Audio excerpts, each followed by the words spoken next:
Bonjour à tous, c'est Gilles Mansillon. Je voulais venir à vous brièvement, je suis inspiré de le faire, pour discuter brièvement du monde énergétique. C'est un petit peu ces choses que je discute ici, c'est du monde énergétique.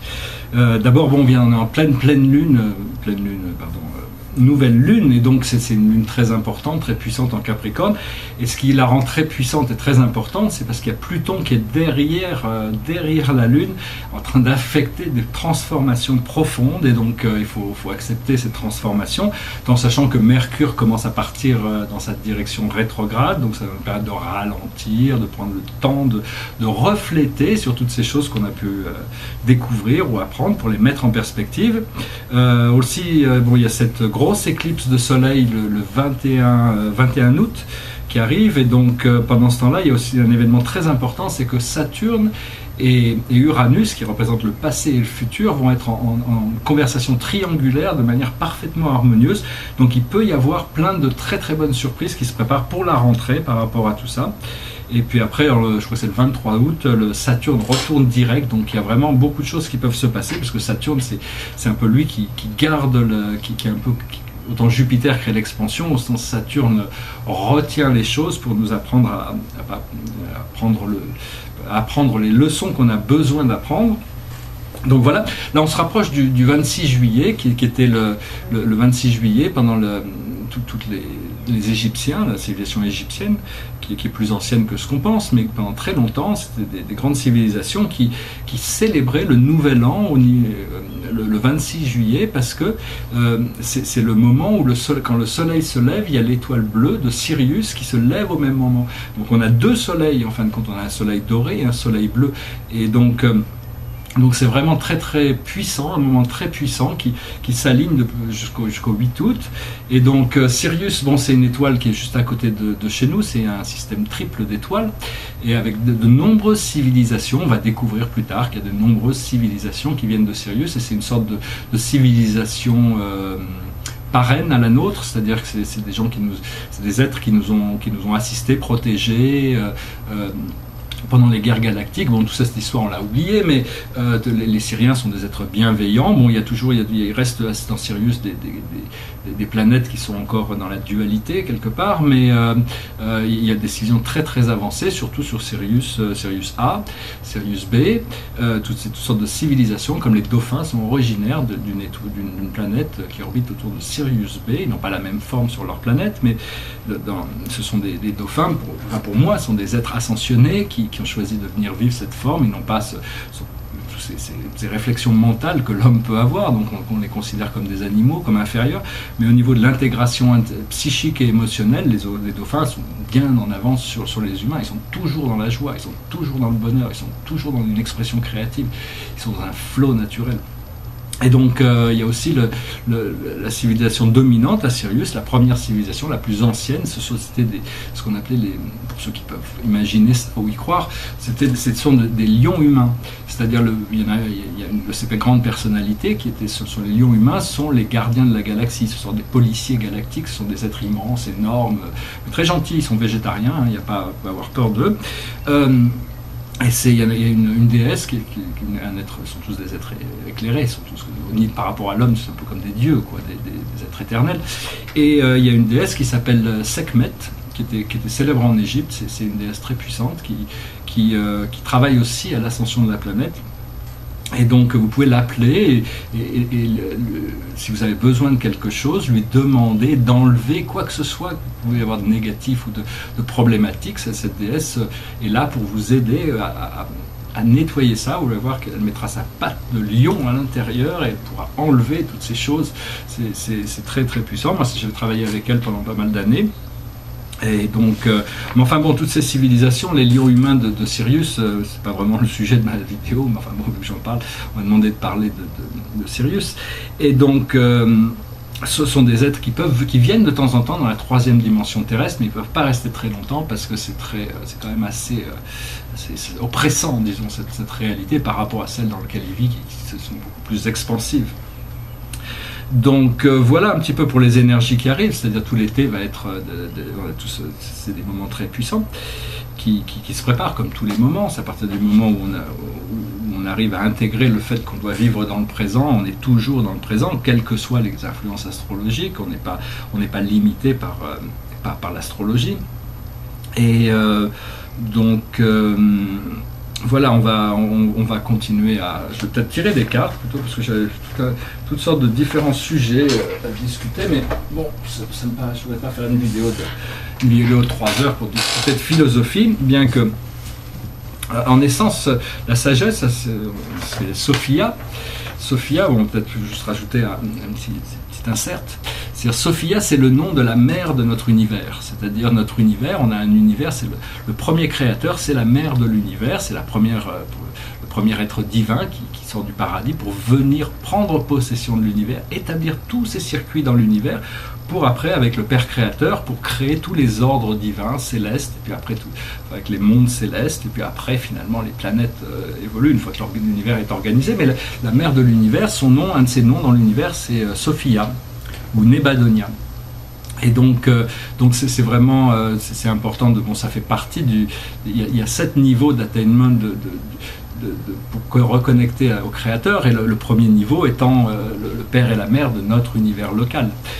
Après ça, on va plus haut, on connecte aux anciens des jours, qui sont les dirigeants du super univers. Après ça, on peut reconnecter à un niveau supérieur, à l'esprit maître de notre univers, Orvonton.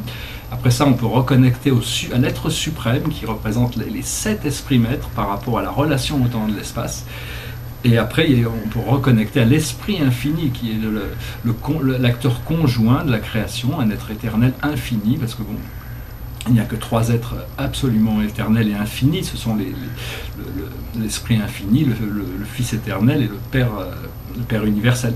Et donc on atteint progressivement tous ces niveaux, mais bon, Dieu savait très bien au paradis que l'humain ne pourrait pas du tout atteindre ces niveaux de réalité, donc il y a toutes sortes de descensions divines qui nous permet d'avancer par paliers dans notre reconnaissance. Mais enfin bon, moi j'ai appris à toujours tourner mes pensées vers la source de toute réalité, peu importe où elle se trouve, si notre intention est de toujours se tourner vers la première source et centre, et essayer d'unifier nos pensées à celles du Créateur. Au plus on arrive à accepter ça, accepter qu'on tourne nos pensées vers Dieu, qu'on essaye de rentrer en union mystique avec Dieu, à ce moment-là, toutes sortes de réalités se révèlent à nous, parce que c'est vraiment, vu que c'est le but de toute l'existence, de toutes ces existences matérielles dans tout l'univers des univers, en créant ces réalités, c'est avec un aboutissant de libération totale grâce à la fusion avec la présence cosmique de ces ajusteurs, qui part au-delà du cosmique, puisque c'est quand même c'est des êtres transcendantaux qui n'ont pas vraiment de fonction dans l'univers autre que celle d'être des ministères pour les êtres humains. Donc il faut comprendre qu'en étant être humain, on est les plus bas dans l'échelle de tout le grand univers. On est les créatures avec une volonté individuelle qui sont tout en bas d'une échelle, et tout en haut, il y a le premier créateur. Mais entre ces niveaux, il y a toutes sortes de niveaux, c'est presque incalculable le nombre de niveaux. Et donc, on essaie de s'acheminer progressivement vers des niveaux. On n'a pas besoin d'essayer d'aller le plus haut possible, mais au moins d'aller le plus haut possible, là où on peut être confortable. Et dès qu'on arrive, à partir du moment où on arrive dans un plan où on arrive à accepter cette conscience éternelle, on peut essayer de s'y établir de manière plus permanente. Donc vous pouvez appeler la mère qui est toujours présente, son esprit est présent partout, elle s'appelle aussi Nebadonia. Et une autre ressource, pour ceux qui sont intéressés, bon, j'ai toujours essayé de recommander de demander à vos guides, demander aux archanges, demander aux maîtres ascensionnés de vous aider, parce qu'ils sont là pour ça. Il faut juste avoir le moyen de communication, de pouvoir recevoir l'information. Et dans l'univers, quand on parle de sagesse, on s'aperçoit qu'au plus on monte dans les dimensions, au plus les êtres qui habitent dans ces dimensions, au plus on est haut dans les plateaux dimensionnels, au plus les êtres possèdent de sagesse et de compréhension par rapport au véritable mécanisme de la vie, tout en sachant qu'il n'y a que Dieu qui connaisse Dieu complètement. Pour tous les autres, c'est un acte de foi. Et donc, il faut accepter ça, il faut accepter son ignorance pour pouvoir avancer dans la connaissance. Donc il y a deux sortes de sagesse. Il y a la sagesse ascendante, c'est-à-dire une fois qu'on ascensionne, on arrive à un niveau de sagesse qui, grâce à nos expériences, qui nous ont apporté toute une réalité de nombreuses incarnations qui se sont accumulées à une sagesse qui nous a permis d'ascensionner. Mais cette sagesse doit être complémentée par une sagesse descendante, c'est-à-dire il y a des êtres qu'on appelle des perfectionneurs de sagesse, qui sont des êtres paradisiaques, qui ont été envoyés dans les univers des univers pour servir, et ils sont la personnification de la sagesse divine. Et donc vous pouvez toujours, quand on leur demande, ils ont toujours dit, si les mortels veulent savoir la sagesse dans n'importe quelle situation, ils n'ont qu'à demander.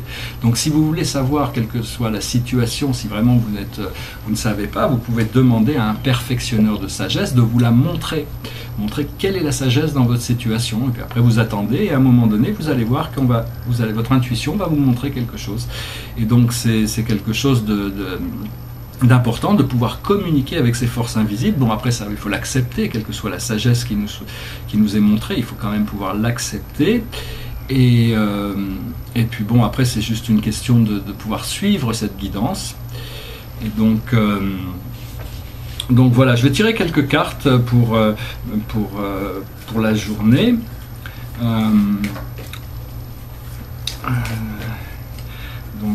Mais enfin bon, la sagesse peut venir un peu, si c'est arrivé à avoir une direction claire par rapport de savoir d'où on vient, où on est et où on va, quoi. C'est d'arriver à pouvoir diriger le flot de notre vie de manière harmonieuse, de manière consciente, de manière précise si possible, de manière ascensionnelle, c'est-à-dire de toujours être conscient que dans toutes les circonstances, il y a un philosophe qui s'appelle Spinoza, qui lui, enfin il y a plein de choses merveilleuses dans son livre l'éthique, mais une des choses essentielles et fondamentales, c'est qu'il arrive forcément des moments où nous ne savons pas.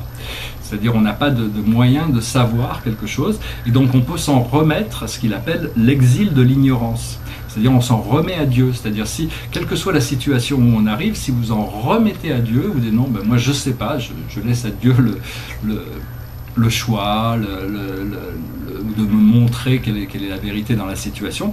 À ce moment-là, c'est un effort de sagesse qui nous permet, en nous remettant à la conscience suprême de l'univers, de pouvoir se reguider, se rediriger, se remettre sur les rails, parce que cette intelligence, c'est une intelligence active qui va, si on est ouvert à recevoir cette information, va nous montrer quelque chose qui correspond à notre voie. Donc voilà, je tirais quelques cartes là, pour savoir... Les ordinateurs qui se mettent en marche tout seuls. Donc voilà, la plus haute sagesse pour nous aujourd'hui, c'est life purpose, c'est savoir pourquoi on est là, quel est le sens de notre vie. La vie a toujours des sens, et des fois ça peut être, quand on a des vies un peu des situations difficiles, on ne peut pas toujours comprendre le sens des choses, il faut du recul pour les comprendre, mais enfin on a tous une mission ici, une mission qui doit devrait nous remplir de joie. Une fois qu'on est connecté à notre mission d'âme, notre plan d'âme, on devrait être dans l'expectation de choses incroyables qui arrivent, et aussi comprendre pourquoi on est là. On a tous des missions, des raisons d'être venus s'incarner à ce moment précis, c'est différent pour chacun, mais bon, au plus on médite sur ces choses-là, au plus on demande à recevoir cette lumière, au plus cette lumière peut être intégrée, reçue et intégrée, qui nous permet d'avoir un sens des choses, et l'univers nous montre le futur, même si le futur reste inatteignable, notre âme sait déjà, connaît déjà le futur, notre créateur, notre présence je suis peut nous montrer ces choses, et donc c'est des choses qui sont déjà écrites, qui sont inévitables, qui existent déjà dans le futur, mais pour nous on ne les rencontrera que quand ce sera le moment. Donc voilà, c'est essayer de comprendre la direction de sa vie tout en essayant de s'aligner sur les plus hauts flots possibles pour obtenir le maximum de joie, de bonheur, de plaisir, de libération, d'abondance, de partage, toutes ces choses. C'est vraiment ce que l'on doit comprendre, c'est le karma, c'est-à-dire l'opposé de ça, c'est-à-dire qu'est-ce que c'est que ce karma qui nous retient, qu'est-ce que sont les choses, pourquoi on est retenu dans une réalité qui nous limite. Alors que en réalité, nous sommes là pour nous libérer, mais on a besoin de passer à travers tous les plans astraux et récupérer tous les débris cosmiques, conscients ou inconscients, toutes les peurs qu'on a lâchées, les inquiétudes, les trucs, tout ça s'est accumulé dans les plans astraux, et même si on les a oubliés, ces choses sont flottes. Et pour arriver à traverser, comme Dante, dans la Divine Comédie, pour arriver au paradis, il doit traverser l'enfer, après le purgatoire, et pour arriver à sa libération. Mais il doit traverser au départ l'enfer, et on doit tous passer par ce qu'on appelle la nuit sombre de l'âme, c'est-à-dire traverser les plans inférieure où on peut récupérer toutes ces parties sombres de nous-mêmes. Et une fois qu'on les a récupérées, transmutées, acceptées, on est complètement libéré et on trouve la lumière des plans astraux. Donc on arrive à un rêve qui n'est plus entravé par des peurs ou par des ombres. Donc voilà, après ça, ce qu'on doit faire aujourd'hui, c'est le Pathfinder, c'est le trouveur de chemin, c'est-à-dire rester bien connecté avec sa voie terrestre, essayer d'essayer de trouver le moyen de pouvoir faire les changements qu'on a besoin de faire par rapport à dans une navigation terrestre. Pour ça, on a un guide de la voie terrestre qui peut nous aider aussi, donc j'essaie de travailler aussi de plus en plus consciemment avec toutes ces présences invisibles. Et le message général pour nous, pour la journée, c'est surrender, c'est-à-dire lâcher prise. C'est vraiment le lâcher prise. Au plus on peut lâcher prise, au plus les choses, tout revient dans l'ordre. Si la société savait ça, qu'elle a juste besoin de lâcher prise sur toutes leurs croyances, et que tout retourne à l'ordre naturel, un ordre divin, tout fonctionne en réalité. C'est juste à cause de l'immaturité, de l'ignorance et des irritations et des attachements que toutes ces choses ont été créées de manière temporairement limitée. Mais donc au fur et à mesure qu'on prend conscience de ces choses, on désactive ces limitations, on lâche prise, et c'est pas facile de lâcher prise parce qu'on est attaché cellulairement à certaines énergies, ces mémoires cellulaires, mais enfin bon, c'est très important, donc il faut essayer de laisser le plus de flow possible entre nous et toutes ces choses qui peuvent encore nous retenir dans une forme ou une autre de peur, de frustration, de dépression, de toutes ces choses négatives qui en fin de compte sont déjà dans le passé parce que l'univers a beaucoup travaillé avec nous et c'est beaucoup plus facile de se libérer quand on tombe dans un cycle négatif, une spirale descendante. Avant, ça prenait toute la journée, on pouvait être dans cette spirale, alors que maintenant, en quelques minutes, on peut en ressortir. Donc l'univers est vraiment là pour aider à nous débarrasser de toutes ces illusions, de toute cette souffrance, toute cette inutile, ces regrets, ces jugements, toutes ces choses-là, pour arriver à avoir une position de totale liberté dans le présent qui nous permet de recevoir une vie plus de recevoir une liberté d'esprit, une liberté d'action qui nous permet de pouvoir se sentir pleinement créatif dans toutes les relations et de pouvoir s'enrichir à travers ce que l'on donne et ce que l'on reçoit. Voilà, j'espère que cette vidéo aura été intéressante pour vous. Je vous souhaite une excellente journée. Je vous dis à bientôt. Namasté.